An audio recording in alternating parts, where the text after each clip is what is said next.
My name is Marjorie Volkel, and I've been invited by Dr. Don Cook of the BYU Organ Department to share through this medium some highlights of my life in music. I never attended BYU. I had never even set foot on campus. But in decades of service in music callings of the Church of Jesus Christ of Latter-day Saints, I had frequently become aware of the skill sets and spiritual sensitivities of many graduates of its School of Music.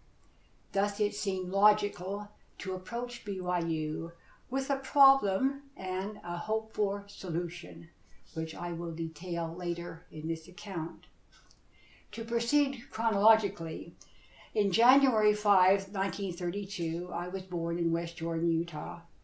My mother had studied organ in her youth with John J. McClellan, who was tabernacle organist from 1900 to 1925. She was a skilled pianist and also directed for many years the West Jordan Ward Singing Mothers Chorus. She encouraged her 5 children, of whom I was the youngest, in musical pursuits, and Sunday evenings spent gathered around the parlor piano singing was a family tradition. I commenced rather casual study of the violin at the age of 10, and a couple of years later my mother determined that I should become determined about the instrument, and despite my tears, she practically literally dragged me up North Main Street to the McCune School of Music and Art and enrolled me with Reginald Beals, their violin instructor. Well, I loved the elegant atmosphere of the McCune School. The building had been built as his personal home by a mining tycoon, and he had left it to the church as a personal residence for the presidents of the church. But Heber J. Grant considered that rather ostentatious, and thus its eventual use as a school of music. At one time it was a satellite of BYU, but my violin training finally took, to the extent that I was spending 2 and 3 hours a day on the instrument, and my mother later implored that I should get out more. Never satisfied. The Jordan High School Chorus and Orchestra traditionally performed choruses from Handel's Messiah at the Assembly Hall on Temple Square at Christmas time.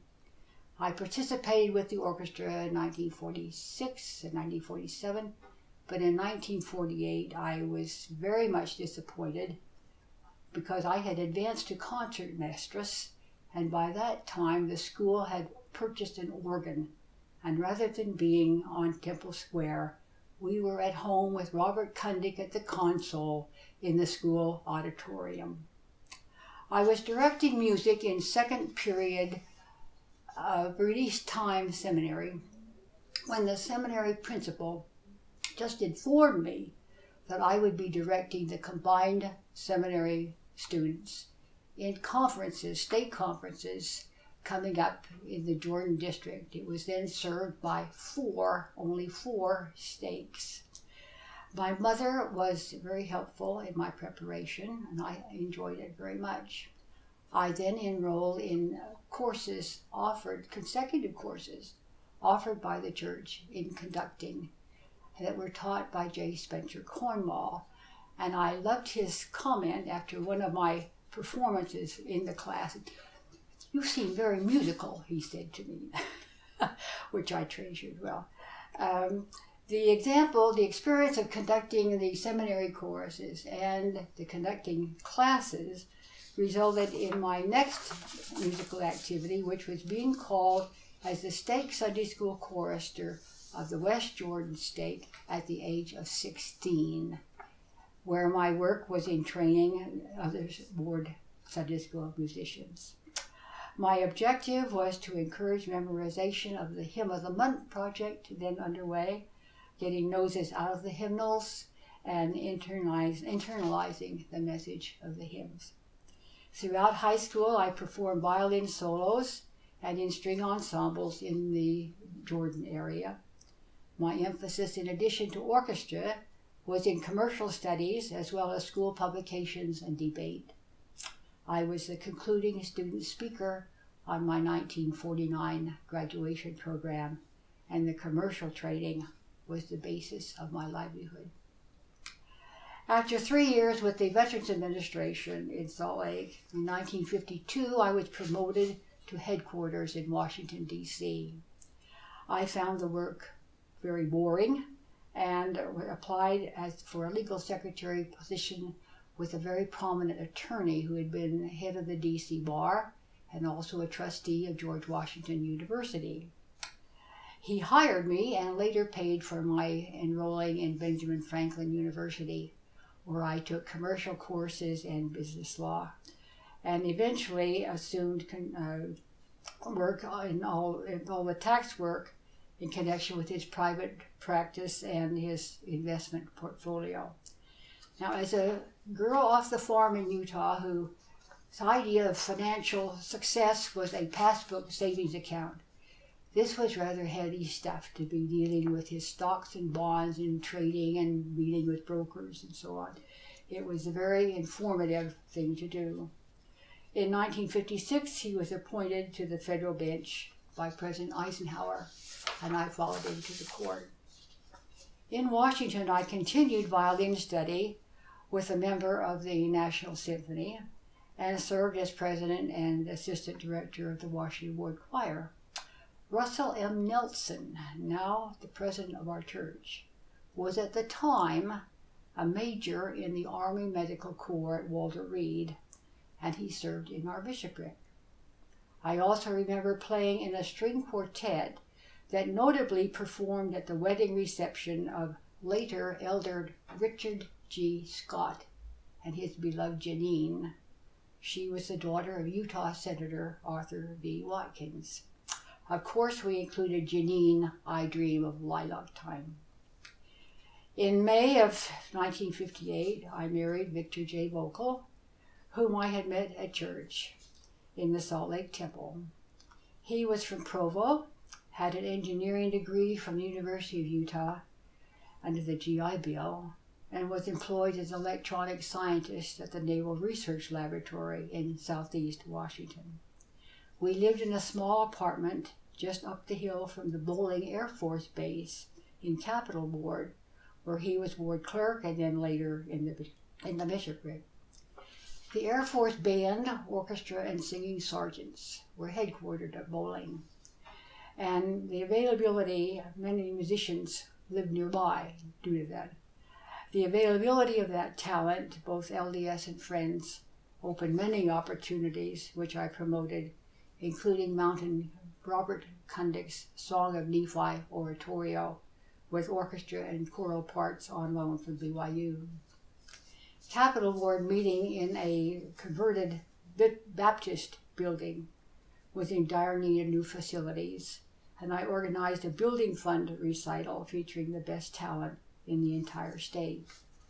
I sought and was granted use of the then showplace Washington, D.C. Chapel with its magnificent Austin pipe organ. Among the performers were John Lyle as an organist. He played the Rubiki, which brought the house down. He was a BYU organ graduate from studying with J.J. Keeler. He was the accompanist for the Singing Sergeants.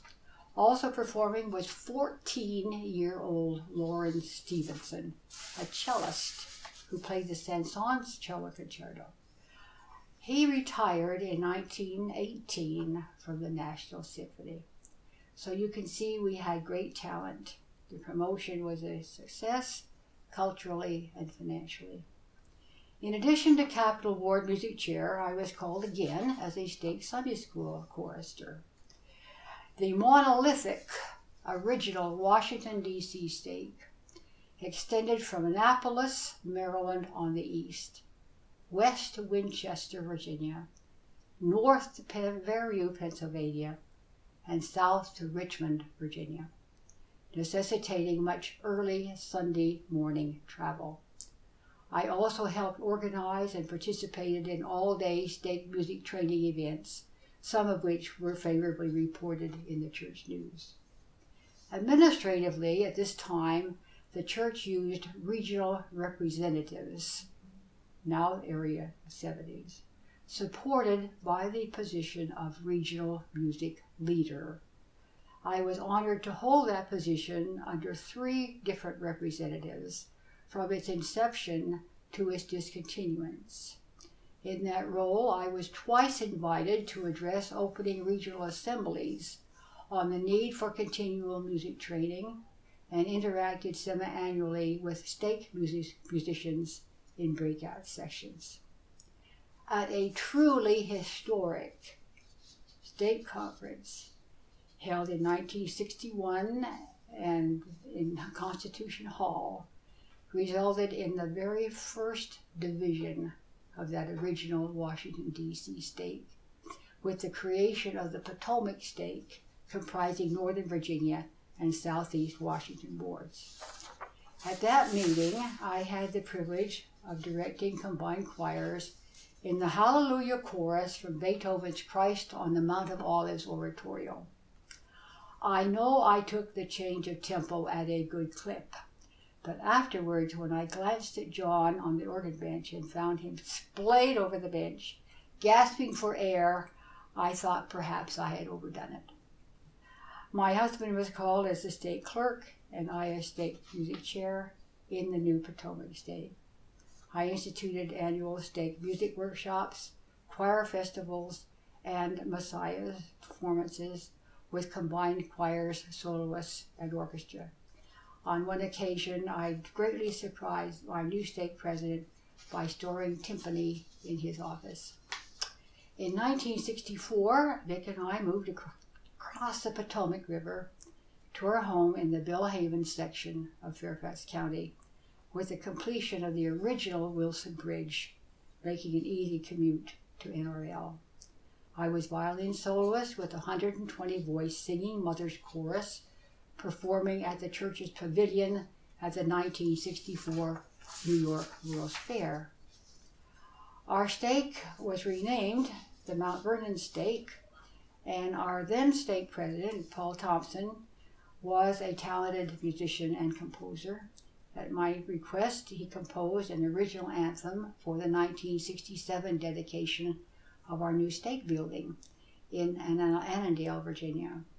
I had hoped for a pipe organ in the new building, and pending a decision, the contractor installed reinforced footings to support it at a cost of $1,000 over contract. But electronic was the decision, and maybe one day those footings are still there. Beginning in 1973, I began working particularly closely with President Thompson, who was in charge of all music details in preparation for the dedication in 1975 of the Washington, D.C. Temple, the first temple east of the Mississippi. We coordinated selection of the organ for the dedication and the repertoire of the participating choirs and organists coming from Florida to Maine. I conducted the congregation at groundbreaking, the Combined Relief Society chorus at the cornerstone laying, and congregation and regional choir at the third of 9 dedicatory sessions. I also at that time was one of the founders of the Mormon choir, now Temple Choir of Washington, D.C., which flourishes today as a valuable cultural outlet for musicians, members, and the community.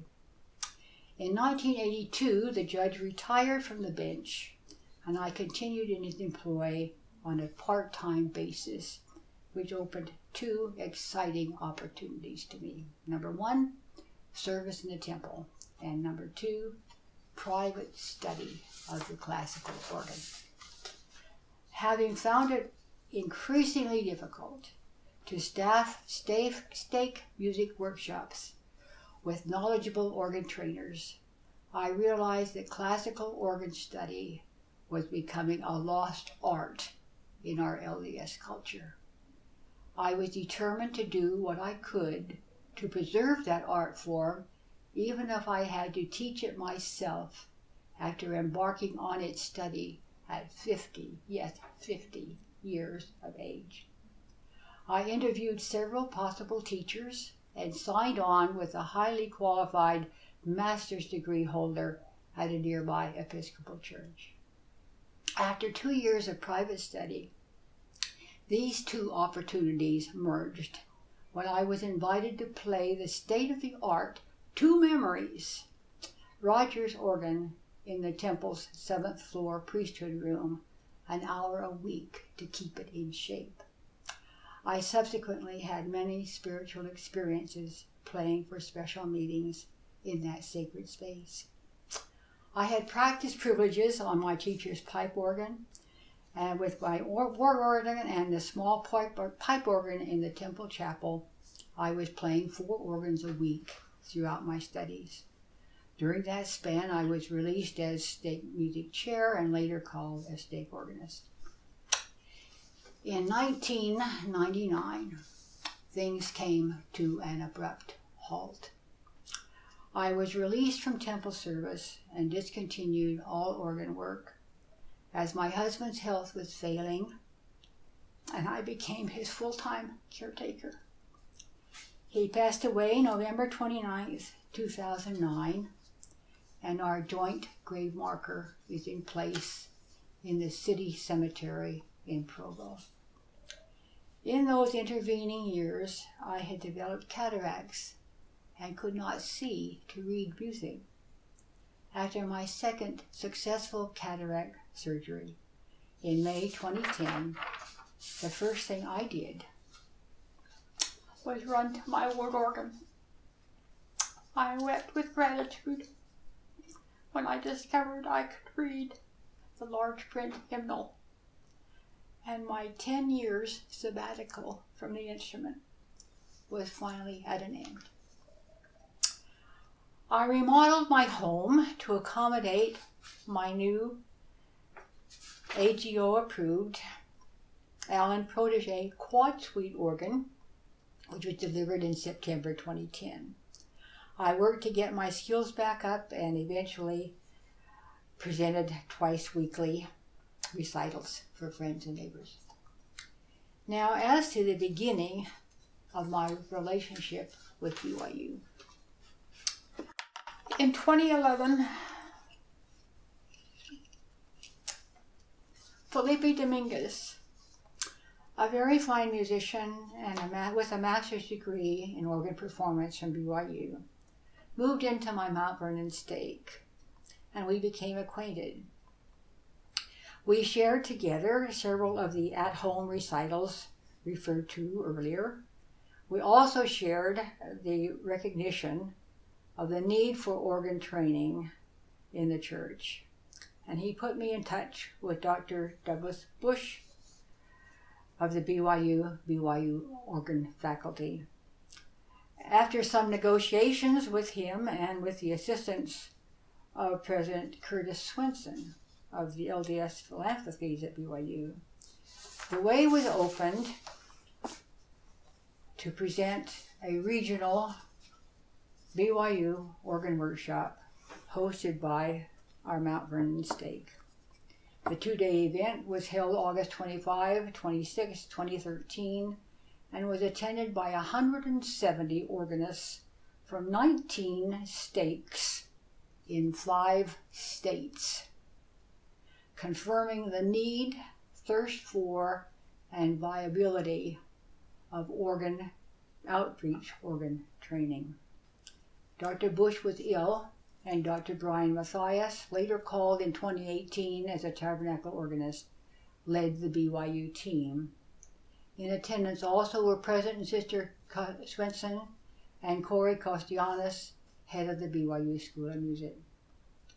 With proven success in hand, I made permanent endowment arrangements with BYU to fund similar traveling workshops and drafted a detailed guide for local hosting so that planning was of supportive logistics was at hand.